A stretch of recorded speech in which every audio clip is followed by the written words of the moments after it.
Hey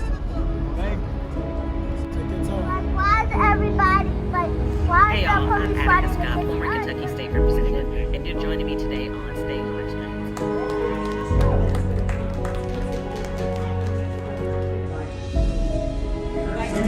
We will continue to provide updates as we have more information.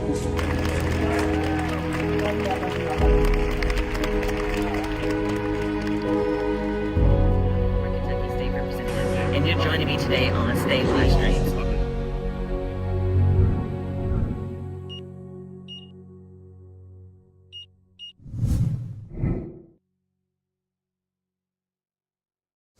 But we are very happy to report that we are ahead of recovery schedule when it comes to recovering from the historic floods that Louisville suffered over the past couple of weeks. We have made incredible progress since this recovery effort began on Saturday morning, which was less than 24 hours after the Ohio River went back in its banks.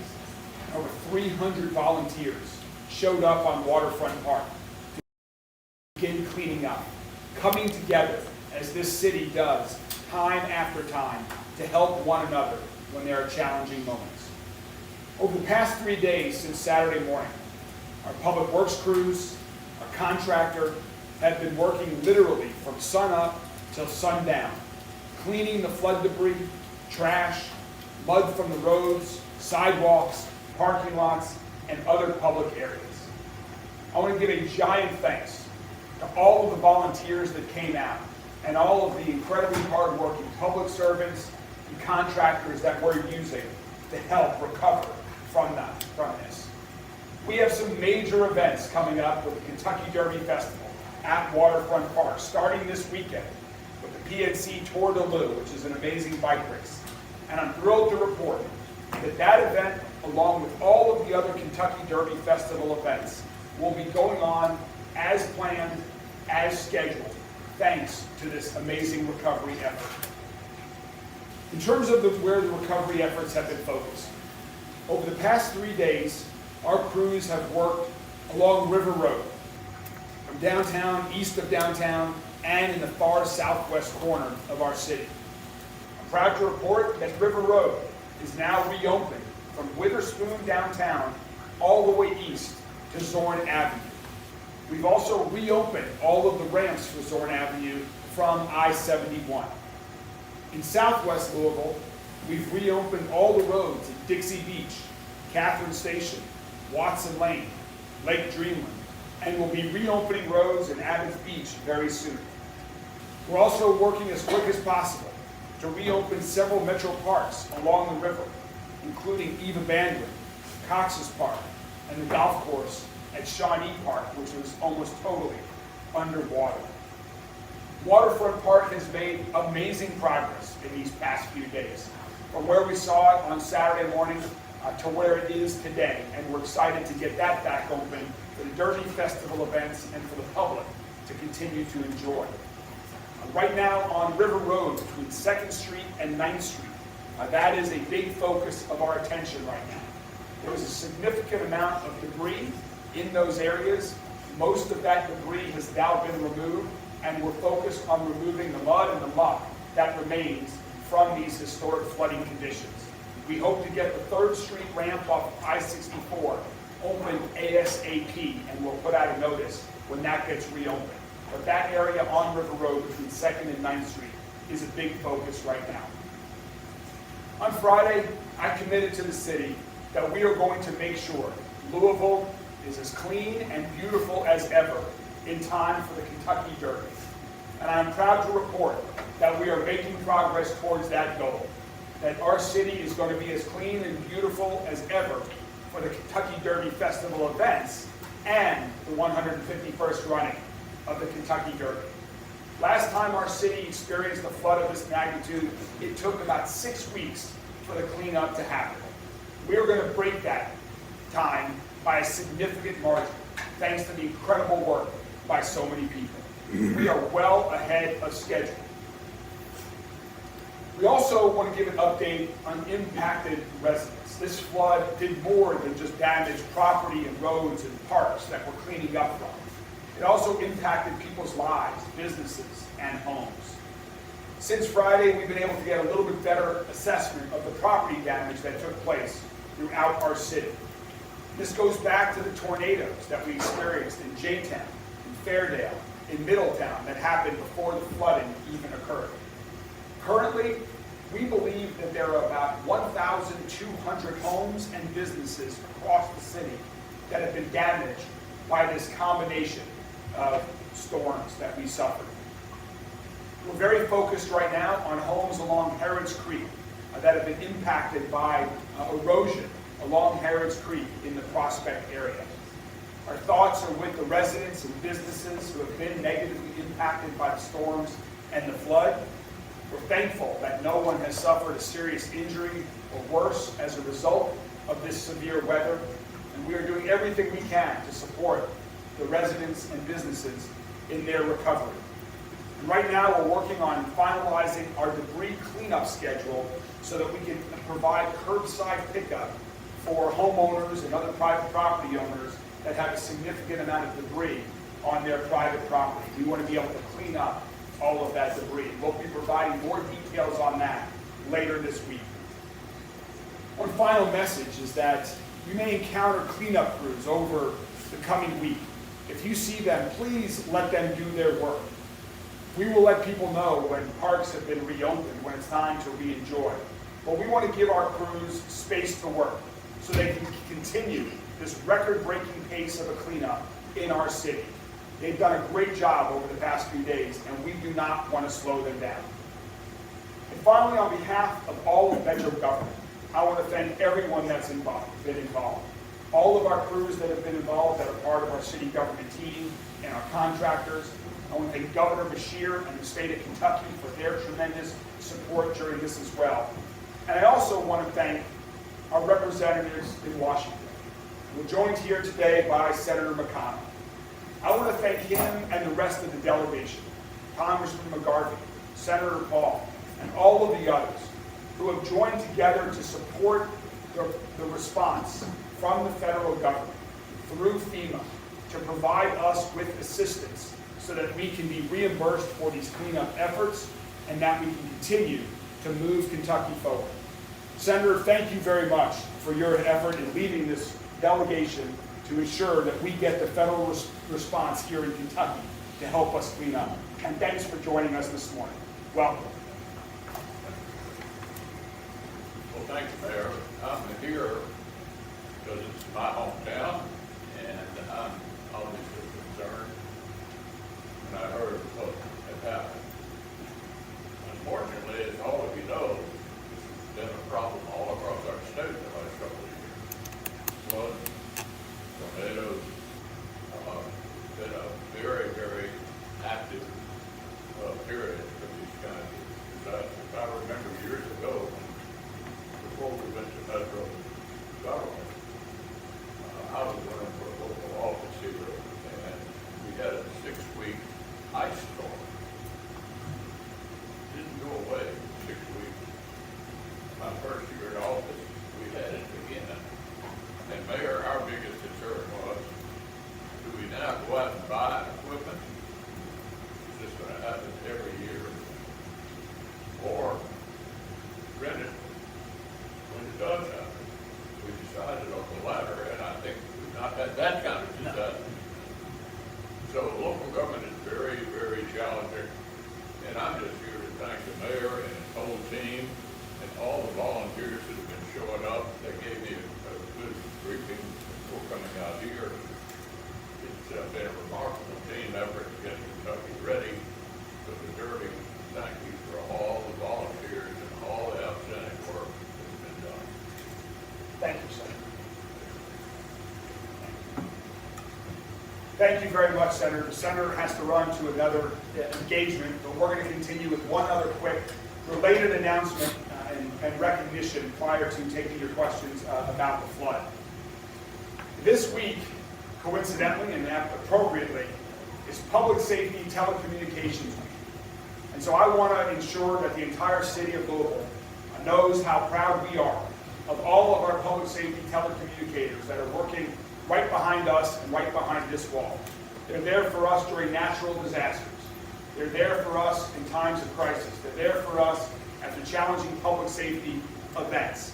They're there for us 24/7, working to respond to your calls to ensure that you get the support and quick service and quality public response that you're looking for.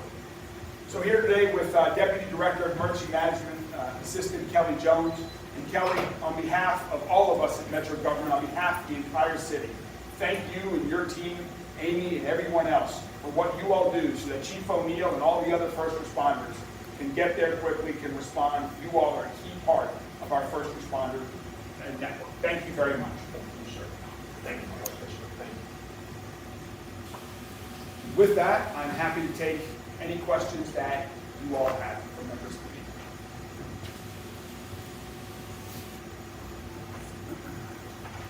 You mentioned areas that you'd like to focus on, Mayor Greenberg, specifically, southwest corner of the city. Anywhere else that still maybe hasn't been touched as much yet, or you're still planning to get to? What are those continued areas of focus? Sure. So we are going to focus on every area of the community that suffered flooding. And the areas that suffered the flooding from the Ohio River are southwest, in the west, around the Shawnee Golf Course, and then really from the downtown area east. Those are the areas. So we're going to focus on every area that is touched. Again, really focus on the public areas. Individual property owners are responsible for the cleanup of their property. Of course, we will help them with any type of FEMA or other aid and assistance and reimbursement that is available. And then we'll also clear their debris. So we started right in and around Waterfront Park. We also made sure we got the roads in southwest Jefferson County reopened as well. And then we're going to continue, and if we discover new areas that need attention, we will add those to the list. But right now, we're spread out over all of those areas. We have 16 crews that are working right now from sun up till sundown. And so they're able to spread out around the city. I think we have 4 of them right now that are working between the 2nd and 9th Street areas on River Road. But again, we're trying to get to every area in record time. Mayor, this is a question for the senator, obviously, he left. Do you believe President Trump should sign a major disaster declaration to open up some of those FEMA opportunities for the state? I believe that the FEMA and the federal government should provide all of the response that we expect, which is 87% of the reimbursement is what we're expecting here in Louisville, Jefferson County for our cleanup. So I'm hopeful and have no doubt that the federal government will come through as they have every other time in the past throughout our nation's history to support us in this cleanup from this national disaster. So beyond cleanup, like specifically major disaster declaration to allow some of those folks to get the build back costs that they would need. Do you think that's appropriate? Do you think the president should sign that? I do think that's appropriate, and I'm hopeful that he will do that. Mayor, I know we're still in recovery efforts, but have you had a chance to look back to see if there's anything the city has learned from this event and the recovery, and anything that could be done differently or better? Well, we're always looking to learn. I mean, after we had the historic snowfall earlier this year, we've been gathering, we engaged some consultants to help us make sure we improve. So the next time we have a historic snow event, we'll do an even better job of clearing our roads and getting the city moving again. So we're in that right now. So far, I'm incredibly pleased and proud of what I've seen. This was the 8th largest flood in our city's history, and the flood protection system that we have invested in over the decades held. It worked. And we were very fortunate not to lose any life, to have serious injuries. And the property damage that we have suffered is on the riverside of the flood protection system for the most part. There was certainly some flash flooding that happened within from when the rain was coming. But in terms of the river flooding, it's worked. And so I think that has shown investing in MSD's flood protection system is incredibly helpful. And then moving quickly is another thing that we've learned is important to do. And that's what we have done. We started planning the cleanup before we were even ready to clean up, so we could work both public agencies with the private sector to move even quicker, knowing it would cost the city some funds, but also knowing that we have this expectation of the FEMA reimbursement. We are prepared to do that Saturday morning. So far, I'm very pleased with what we're seeing. There's always opportunity for improvement, and we'll be debriefing on that as we do that day by day as we go. And the Derby Festival Thunder over Louisville is a huge economic impact. I think I was told close to $100 million. businesses, hotels, everything. Is there anything the city can do to help make up that loss of economic impact and to help those businesses, hotels, anything? Yeah, the most unfortunate, I mean, there were several unfortunate things about having to cancel Thunder over Louisville. And one of those things that's incredibly unfortunate is that local businesses do suffer a very significant lost revenue day and evening for them. And unfortunately, because we're not able to reschedule Thunder over Louisville, that is lost revenue. We're very hopeful that people from around the city, state, region come enjoy all the other Kentucky Derby Festival events, stay and enjoy our restaurants, our hotels. That's part of the reason why this morning I started my morning at the Kentucky Derby Museum and spent 2 hours with radio stations from around the state that were in town to encourage people from all over the state to come visit us here in Louisville during the Kentucky Derby Festival events, but also year-round. And so I'm hopeful that we have record-breaking attendance at the other Kentucky Derby Festival events. Of course, Derby weekend will be good, but I was also talking about the other 48 weeks of the year when there are amazing things to do in Louisville and all the reasons for people to come visit. I'm hopeful that that helps make up for some of the lost impact from losing Thunder. Mayor, on the Harrods Creek, on the homes that are sliding down into Harrods Creek, what exactly is the city doing to help those neighbors? And is there anything happening to kind of maybe try to prevent any more from sliding? Yeah, great question. So we're working with the state. This is a process that's a little bit unique to us that we haven't seen here in Jefferson County yet. So we've reached out to the state. We've got engineers coming in. We've got people at the state level trying to go look, see what's happened, see what all our possibilities are. And again, it's a little bit new to us, and we were discussing it yesterday. It could take us 2 or 3 weeks to figure out exactly what the long-term remedy is. But again, we've spoken personally to both homeowners. They're very comfortable with what we're doing, and we'll not only try to help assist where we can, and if we can, to shore that up, but we'll learn something for the future, so if that happens to us again, we'll be ready for that. Are you guys going out there at all today, to look at it? Any work being done like right now? My office is not, because we've already been there a few times, but you could see some people from the state or from those contractors out there on site. That could be possible. Who's On that liability? topic, do you have any concern now that the floodwaters are receding that there are other homes in that area that could be at risk as this goes forward? Anything's always possible. Whose liability is this, Kelly? Is it? It's unique, Paul. We're working on it to try to understand that is it from a flood? Is it an act of God? Is there so many things to be considered? We're truly in a little bit of new territory right here. If you ask me that question in a week, I'll probably be able to give you a better answer. But it's a couple of days in, it's new to all of us, and we're trying to figure that out exactly because this office doesn't make that final decision. Mayor, as far as those 12,000 homes and businesses, I know. Sorry, 1,200. Sorry, 1,200. A lot of them are in J-Town. I know they've applied for individual assistance federally. Do you have an update on, have we heard back as far as J-Town is concerned, that individual assistance? So I don't have specific word on that. We do expect that Jefferson County is going to be added to the statewide designation that the governor has issued. The only reason Jefferson County is not yet on that is because when they came to do the assessments, most of Louisville was underwater at that point in time, so they weren't able to fully do the assessments, and so we expect that to be added, and that should help with that as well. But we'll get back to the specifics for the J-Town residents here. We expect that all to happen in the coming days to be available. Mayor Greenberg, and you touched on this a little bit earlier as it comes to curbside pickup and cleanup. Is there a timeline for the cleanup and pickup on what homeowners would need to move their debris to the curb? And I said there's Yeah, we encourage, the question was about cleanup and pickup for homeowners. We encourage people to get their debris to the curb as soon as possible. We've been focused on getting the roads clear so that we can then start the cleanup. And so we had yesterday, we were able to start getting some roads reopened. We still have a few more to go. And then once we know that the roads are open and we can get our trucks through to do the debris cleanup, then we'll announce the schedule. So we encourage people to do it ASAP. At the same time, some people have a lot of debris. We want to give them some time so that they can fully get their debris to the curb so that they don't miss this window from the city to do their cleanup. Matt Gibson had said the other day that they're always considering, especially with the floods, different locations for different parts of the 70-plus events that they have leading up to Derby.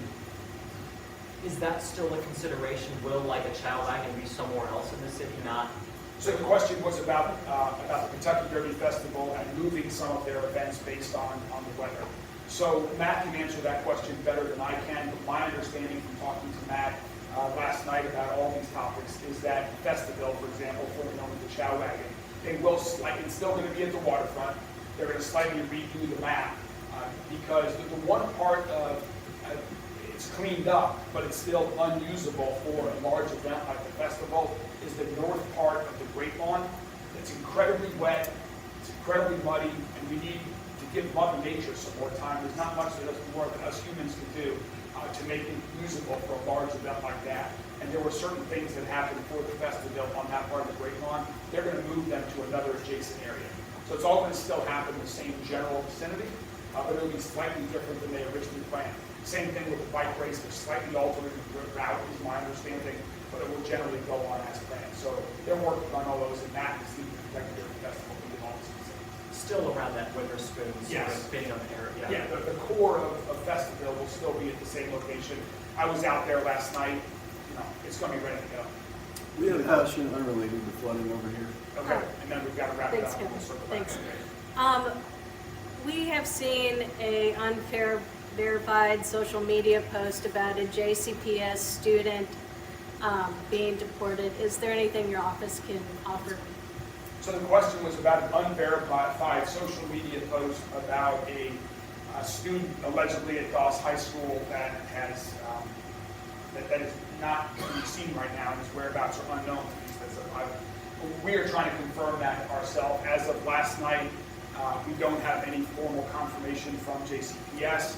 I did receive confirmation that nothing happened at Doss High School related to that, and I'm hopeful that later this morning we can get confirmation as to whether that's true or not. I just don't know whether that's true at this point in time. Mayor, your office says that you'll release the Derby guest list later today. What goes into that process? Who do you That's decide? the hope. Who do you? We're looking to release this list. I know it's incredibly, there's lots of expectations on who our city's Derby guests are going to be. It's an honor to bring people in from around the country and world to visit Louisville that might not otherwise visit here and show them everything we have to offer. I mean, what goes into that? But who do you? What kind of people do you want coming in to see the Derby? We want folks coming into Louisville that might not otherwise be here, that are investing in our city, that are considering investing in our city, that if they knew more about our city, might consider doing something in our city. Those are the types of folks that we're looking to bring to our city to understand what a great place Louisville and Kentucky is, what great things we have going on here, and this is a great opportunity to bring them here when they otherwise might not have otherwise come to Louisville. So I'm excited to release that shortly as well, and we'll certainly let you guys know when we do that. Thank you all very much, and we'll continue to keep you updated. Through every note, every performance, the arts connect us. The arts connect us through joy and through awe, bridging cultures and generations. From intimate theaters to the grandest stages, the arts bring us together, reminding us that we're never truly alone. When we experience the arts, we experience each other. Kentucky Performing Arts. The arts connect us. If you do nothing else. If you do nothing else. If you do nothing else. If you do nothing else. If you do nothing else. If you do nothing else.